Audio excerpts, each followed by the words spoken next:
चला तर मग आज शेंगदाणा पराठा बनवूया. मुलं असेही शेंगदाणा खायला कंटाळा करतात. मग अशा पद्धतीने मी त्यांना देते. शेंगदाणा मिक्सरमधून बारीक वाटून घ्यायचा आणि नंतर गॅसवरती कढई ठेवून 2 चमचे तेल टाकून घ्यायचं. त्यात बारीक चिरलेला कांदा आणि कढीपत्ता टाकून छान असं गुलाबी रंगावर येईस्तोपर्यंत आपल्याला कांदा भाजून घ्यायचा आहे. कांदा भाजल्यानंतर आपल्याला त्यामध्ये मसाले ॲड करायचे आहेत. हळद, मीठ, लाल तिखट, बिर्याणी मसाला, कसुरी मेथी, धना पावडर आणि ओवा हे सर्व छान असे तेलामध्ये आपण मिक्स करून घेऊ. मिक्स छान झाल्यानंतर आपल्याला त्यामध्ये जे आपण मिक्सरमधून शेंगदाण्याचा कूट बारीक करून घेतला आहे तो त्यामध्ये टाकून छान असा तेलामध्ये परतून घेऊ. सतत हलवत राहायचं, गॅस मिडियम ठेवायचा आणि आपल्याला हे छान असा शेंगदाण्याचा कूट तेलामध्ये भाजून घ्यायचा आहे.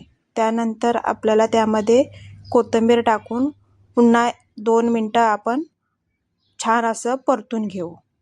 नंतर मी शेंगदाणा, खोबरे आणि तीळ ह्याची चटणी बनवत आहे.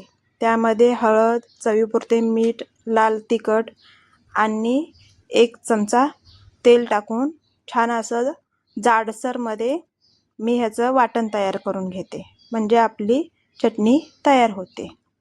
हे चपातीचे पीठ आहे. हे मी 20 मिनटापूर्वी मळून ठेवले होते. असे छान मऊ झालेले आहे. त्यानंतर आपल्याला ते आता पराठा बनवून घेऊ. एका गोळ्याचा असं आपण पोर्शन काढून घेऊ आणि पारी तयार करून घेऊ. पारीला थोडं पीठ लावून घेऊ आणि त्यामध्ये हे शेंगदाण्याच्या कुटाचं आपण सारण भरून घेऊ.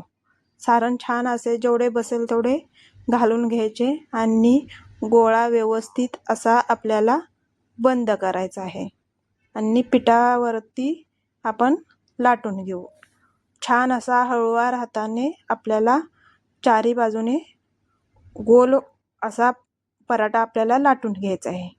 दोन्ही बाजूने आपण छान असा पराठा लाटून घेतल्यानंतर गॅसवरती तवा ठेवून तवा छान गरम करून घ्यायचा आणि थोडंसं तेल टाकून घ्यायचं आणि नंतर आपल्याला त्यावरती हा पराठा टाकून घ्यायचा आहे.